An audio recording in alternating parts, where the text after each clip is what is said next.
Okay, so from what I hear, you are a duo that own TaylorMade Realty based in Atlanta, and you work with buyers and sellers and offer them property management services, and you have a real estate school. Yes. Mhm. Okay, can you tell me more about that school? The name of our school is Cutting Edge Institute Worldwide, Okay. and we provide all the required education that's required by the Real Estate Commission. So we teach pre-license for anyone that's interested in entering into the industry doing real estate. So that gets them prepared to go sit for the state license and get their license to become real estate agents. We also offer a post-license class, which is required by law too. Within your first year, you have to do 25 hours of post-license education. And then to keep our license, we have to do 36 hours of continuing education every license period. Really? How long does a license period usually last? 4 years here in Georgia, so it varies from state to state. Oh, okay. But Georgia Okay. licenses are good for 4 years. In Georgia. Okay. Mhm. Yeah, I was looking. I was looking at the website. You guys have a lot of homes. What's it like the real estate game? Because in California, cost of living is absurd, and I'm based out of California. So, what's the cost of living generally like on average there when it comes to home ownership in Georgia and Atlanta? Yeah. Georgia is one of the few states still in the South that's fairly affordable to enter into. So I would say for someone entering in initially, about a 150 to 185. A homeowner really could get Wow. buy a home, an entry level home below 200,000. And then you have what we would call someone who maybe is that intermediate buyer. Maybe they're on their second or third home, and that would probably place them somewhere in the mid twos to fours. So Georgia's a pretty affordable market. It's funny you say that. I know that currently, with everything going on, a lot of people are considering migrating to other parts of the country for various reasons, obvious reasons. And I was wondering if you had any advice you could offer someone who's considering maybe looking for a place to move to, a state to move to, and why you would make the case for Atlanta based on all the work that you do. Yeah, I think Atlanta, number one, is a great market for anyone looking for jobs. You have a lot of companies that are headquartered here. You have Home Depot, major headquarters, Equifax. So I think that the opportunity for jobs are great. Also, the price of living. Right. So again, you can take someone coming in on maybe an entry level position into an Equifax or a Home Depot. They can come in and easily buy in this market. Particularly people migrating from California or New York, they're in two different ball games, especially if they've owned homes prior to and happen to have sold in their market. They typically come here and they are like blown away by I'm what they sure. can afford. We A live in lot of shoe times, boxes out here. yes. A lot of times we have clients who will come, nurses, doctors who may even come from California, moving here. They might have sold their home and they almost will be able to pay cash for the homes here and Wow. probably double their square footage. Wow. So in that case, there's something that's happening where a lot of people who are looking to buy homes don't know anything about buying a home, what the first step is, what they need to prepare. Let's start brass tacks. Let's say there's somebody, they've got a corporate job and they're going to be relocated. Let's say there's a headquarters out in Atlanta. And what do they need to know about how to prepare to buy a home?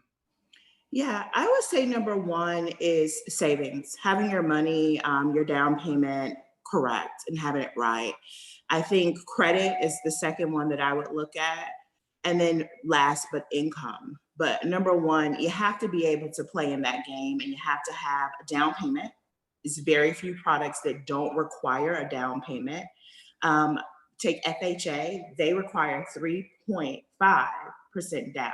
So that's not a lot, but you still Right. have to have money to put down. Something in the traditional sense of conventional lending will require 20% down. Right. Right. Yeah, so we find typically new homeowners or first time home buyers, they would typically use that FHA product, but you still have to have the money. And that 3.5% does not include your closing costs. So your closing cost is normally anywhere between, I say, 3 to 6% the purchase price of the home. So they essentially, the lowest I would say they need to have set aside is close to 10%. Okay. 10% gets you in the door, but then there's still closing costs and other things you have to take into Yeah, consideration. yeah, 10% gets you in the door. The right way to do it would typically have 20%. You really want to have about 20% set aside before you look at home ownership. However, some don't. The realistic factor for a lot of people is that many won't have that amount of money saved. Sure. But the good thing is there are first-time home buyer programs too that offer assistance to people that are entering into the market as first-time home buyers. So they're paying down some of the monies that they would have to have had saved. So depending on if you've never owned a home before, you could qualify for one of the down payment assistance programs for first-time buyers. Yeah. And this is through the state, through a bank. Where's the assistance program? I'm sorry, I don't think I caught that. What the assistance program? So here in Georgia, each county offer different programs for first-time home buyers. So if you're buying in Clayton, they have a program. If you're buying in Fulton, they have a program. So the each city county. of Atlanta Oh, have okay. a program. So each one of these counties have their own programs trying to entice people to move into their county to offer down Wow. payment assistance to first-time home buyers. And the city of Atlanta is really big on their down payment assistance programs. Sometimes a homeowner could potentially get $20,000 to $30,000 towards their actual down payment, which is a nice piece of change. That's a huge incentive. That's a huge incentive. Making dreams come true incentives. Yeah, it is. Wow. Have you had any obstacles you faced, like running the school and also doing the realty side of things, which is the transactions with both sellers and buyers that you've faced recently? And did you do anything that you didn't think you would have to do to overcome that? The one thing for the school with the virus, Yeah. all my live classes became webinars instead of meeting in person. So that was new for me because I have a high touch. I like to touch and be around my students and teach that way. So I had to adapt to getting used to teaching via webinars. So that was one of my biggest obstacles. And then getting all of the classes set up and transferred over onto a webinar platform versus a live platform. Yeah, but it's working well. That brings me to the next point I wanted to talk about. Technology, I'm sure has changed the game so much. It used to be, I mean, that's I've heard that the ones who want to learn how to get into the real estate business don't understand how the basics are always a thing you go back to. That being said, technology has definitely changed things, not removed the basics, but changed things. Yes. Can you tell me a little bit more about how that changed it for you from your perspective? For me, since I'm very old school and I like to talk on the phone. Preach, tell them. I'm very old school, like talking on the phone. So I had to educate myself on being able to text. And people respond to texts and they don't respond to phone calls. So that was something that I had to learn, and I had to embrace texting as a form of communication, even though it's not my preferable style of communication. It's millennials. Exactly. So I've gotten used to it now, and it works. So, but you have to stay current. I always refer to this book called "Who Moved My Cheese." I love it. I love it. I'm so glad you brought it up. What a good book. It's simple, but profound. Yes. So it's about that. You got to stay current. You got to keep up with it. Where change comes, you got to learn how to adapt and adjust to it. So we've been able to do that. Yeah. We've been able to do that. Yeah. And we also run, a lot of our business is around property management. And so having to adjust to an industry that is still very much high touch. And technology was the biggest piece. Having software in place that could, our tenants can text us. They can put in work orders from their palm of their hand. They can pay their rent from from the palm of their hand. I can send my vendors out to a property just by sending them an email through our software. So it's played a major role, I think, on all of our businesses, even inside the traditional sales, as well as the property management side. That's huge. I do know, as myself a renter, I do come across. I always get giddy whenever I move into a place that actually lets me pay rent through the website or whatever whatever application they may have running, as opposed to having to go all the way out to grab a money order. And I know cash is king, but nobody But carries cash anymore. No. no, no. And having those things in place, even a software that's on the cutting edge, meaning that they now have realized that some people have walked away from traditional bank accounts and have started using things such as Cash App and accepting those. So, it's really important to find technology partners that are forward thinking, I think, in your industry and how you can utilize that to service your client. That's that's huge. Oh, I think we lost you. Oh, there you go. All right. Yeah, okay, there we go. No worries, no worries. And have you ever looked at how social media plays a role? Is it a non-factor for your business, or is it something that you're working on, or have you excelled? So that's a great, great question, right? So for people who are typically, this is the funny dynamic between us. My mother is old school, but I'm a little bit of old school too. So social media has Okay. been one of those things that we have fought for a long time. So to answer your question, yes, it is something we've come around to, right? Because you have to get with the time. Who moved my Who moved cheese? my cheese? Yeah, right. But at the same time, we have not neglected some of those old school practices of having warm leads and referrals and word of mouth. In fact, I would say our business has probably almost doubled in size in probably the last 2 years. And Really? really, I would say most of that has been during this season of COVID. Yes. That's Um, amazing. and that has come from really word of mouth and just always striving towards that excellence with our clientele and asking them, opening up our mouths and asking for that business. You know, And it's. Oh, go ahead. Go ahead. one of the things for me is people, when they know you care and when you give them and provide excellent service, it's just automatic that they refer you because they've had such a great experience with you. So that's one of our practices, to make everyone feel special and have a great experience in interacting, whether it be in the school, whether it be the property management, or whether we're selling. No matter what arena we're operating from, it's always about the person first and having them have a good experience. And therefore, we have huge, large volumes of referrals from past clients. I see. You bring a real human experience to your business. It's not just about the dollar for you.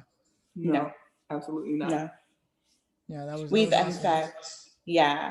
I think that's one of the models that we kind of, I learned from my mother early on, when I transitioned to really the sales world. And she said, all business is not good business and all business is not worth having. Hmm. And so it was a principle that, we've stood by.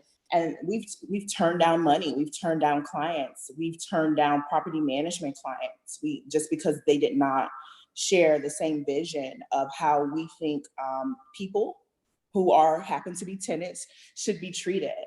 So that's one of the things that we think we have a unique approach because we understand how to toe that line with your client who is your tenant and also offering them great customer service, but also looking at your bottom line.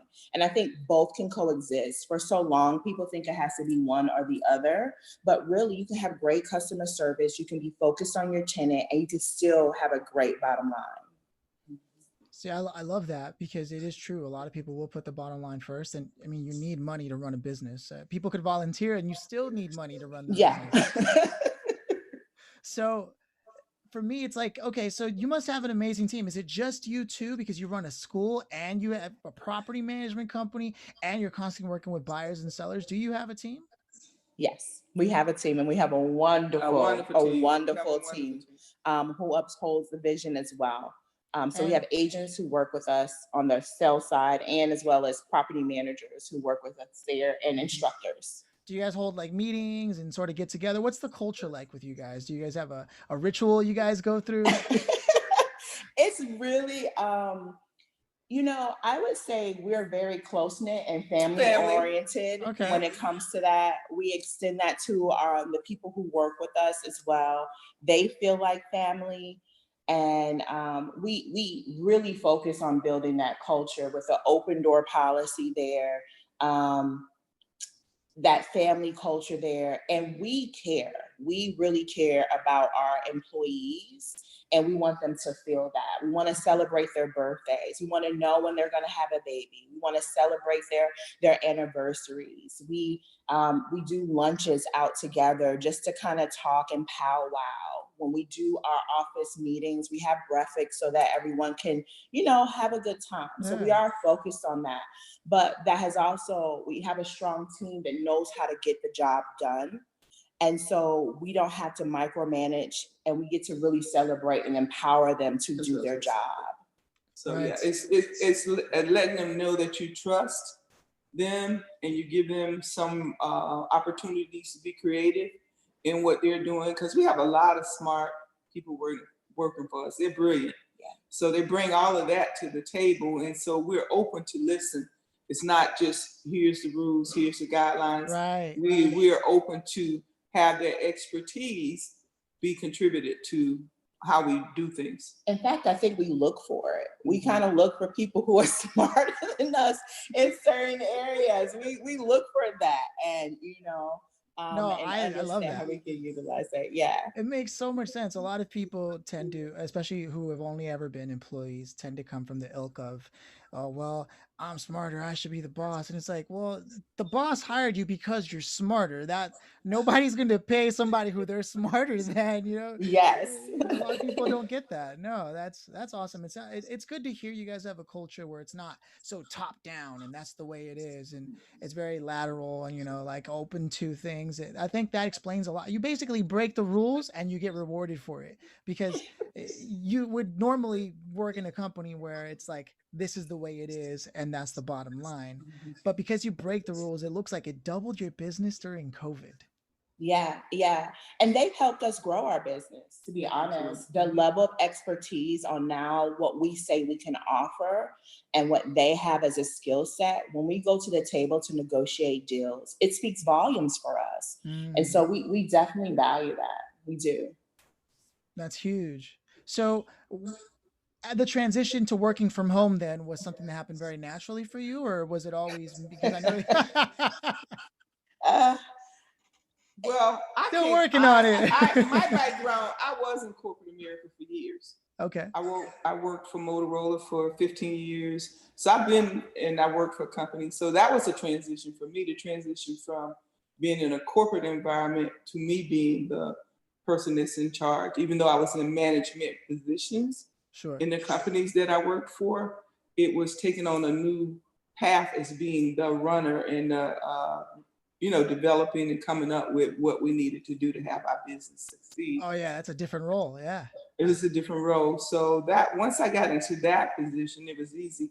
And having Moira come on board, Moira's background, she came in the industry as a mortgage broker. Okay. So she used to have her own mortgage broker. And so we used to do business that way with each other when she was a broker and I was a real estate agent at the time. So then the market crashed. And so once the market crashed, it's about being diverse too in what you do. We became home counselors to help people save their homes from foreclosure. So we became HUD approval counselors. So we've worked in kind of much all the arenas in real estate. So we have a lot of different experiences all about real estate. And it's all been about helping people too. Yeah. Everything that we've become a part of, it's about helping other people. So it's just been a natural I knew I always wanted my own real estate brokerage firm, but Moira took it to a different level. She said, well, Mama, we need to deal with commercial. We need to deal with this. So she took my vision and expanded it because she knew where we needed to be in order to grow this business and have it be a viable business.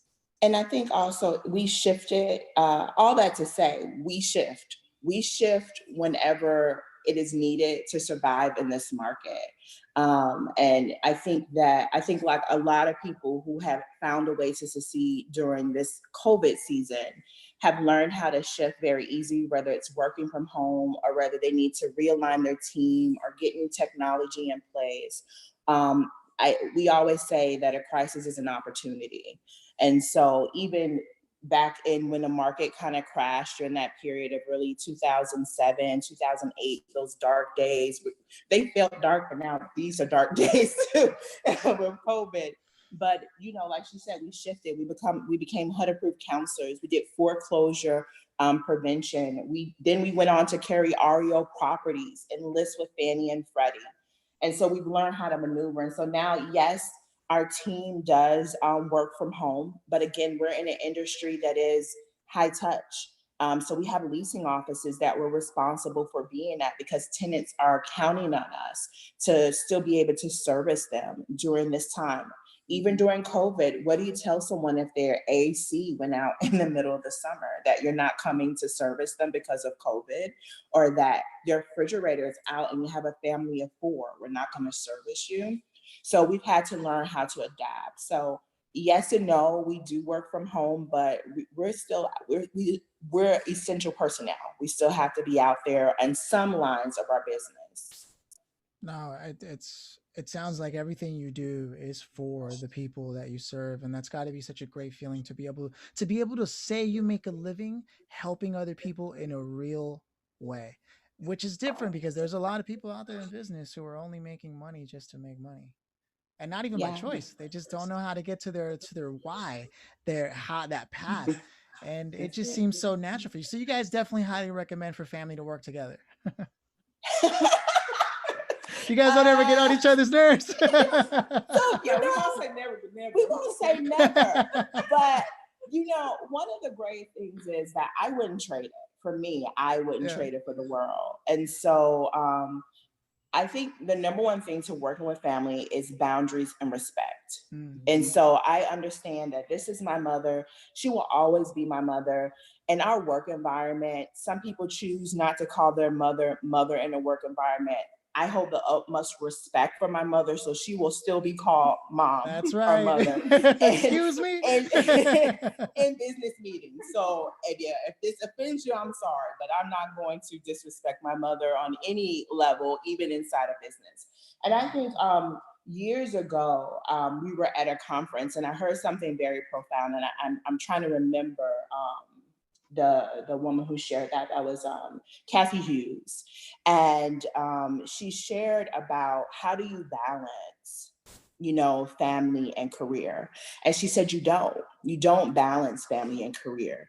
Family is always first. And so it's one of those things I was like, man, people say a lot of things that sound great, but when you get down to the meat of it, the execution of it, or what it really may mean, it's like, it's not a both and. It's something has to be sacrificed.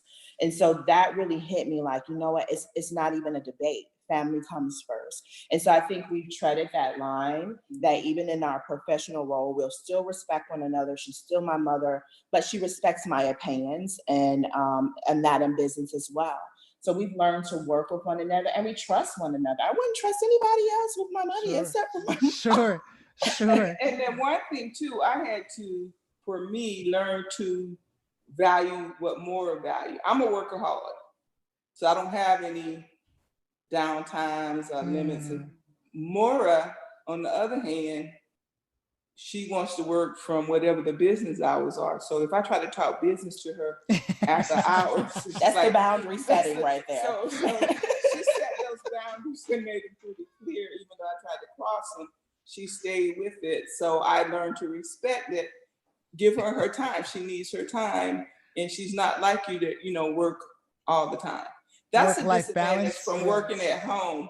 For Yeah. me, it's because I can never shut off. down. If I can go and walk over to my office, then I can work anytime. Mm-hmm. And that's a problem. That's something that I had to work on just because of how I'm made up.